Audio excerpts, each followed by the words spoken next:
What is up, guys? It's YoungBreezy961 here on Team Innovation YGO's channel.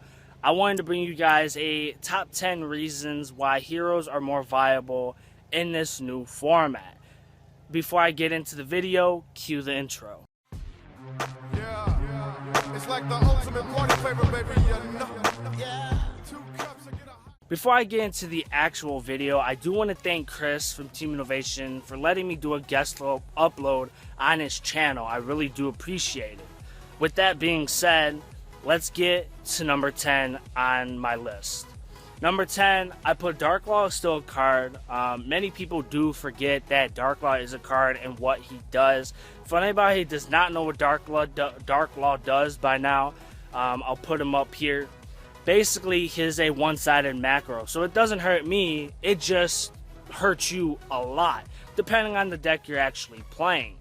The deck actually hurts most of what's being played at this current moment, which this is going to tie into number 9, which is heroes actually have a pretty good matchup with everything that's being played at this current moment. Since we do not have a strict meta yet, or a standard meta deck, we all know Blue Eyes obviously is going to be the #1 deck, and then you have Cosmos, Monarchs, and PK Fire, and then you know you have Metaphors or any other Pendulum deck.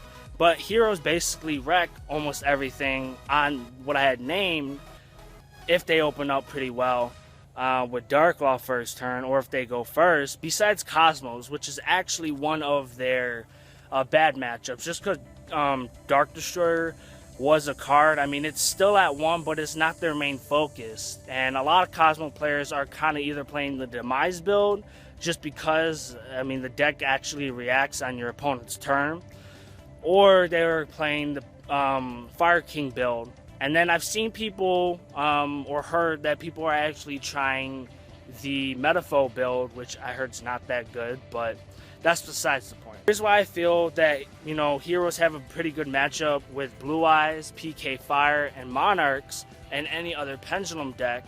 When Pepe was a thing, as you guys know, us hero players actually played Grand Arena Heaven, and I actually do see that card seeing more play since you see more of the Pendulum-based deck. You know, the card is so good against it, as long as you have Darklaw on board.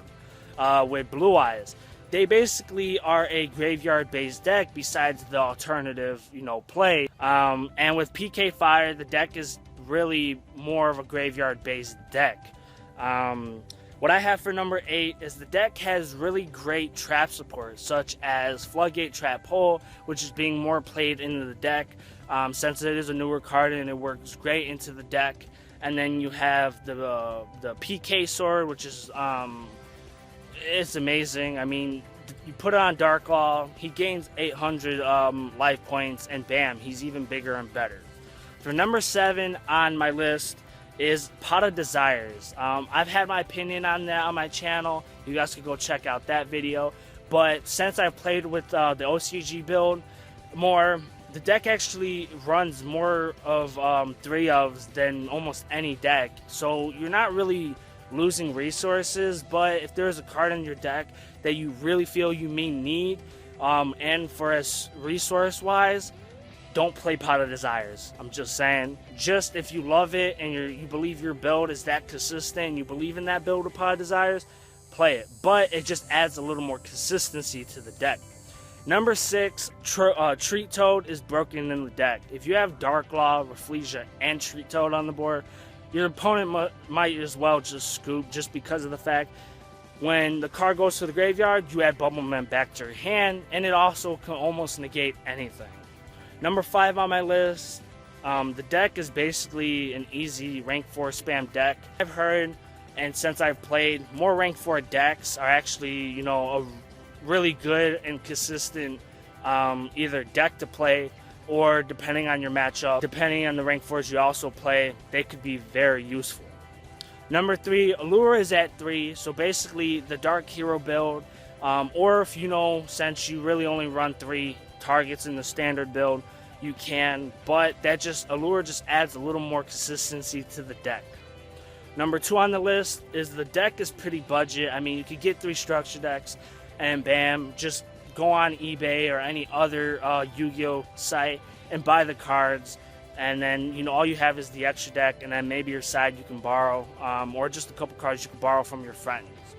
The last thing on this list, the deck is super fun. I mean, it really is. If you really like stun, or, you know, like decks that kind of play like Barret statues, or basically you don't want your opponent to do anything, this is a deck for you. And if you are a budget player, I stress you you build this deck.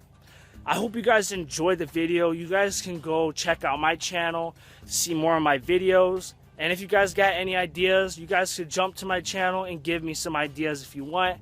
And who knows, maybe down the road, maybe me and Chris will do a collab together. As always, this is YoungBreezy961, and thanks Chris for the guest upload. Deuces.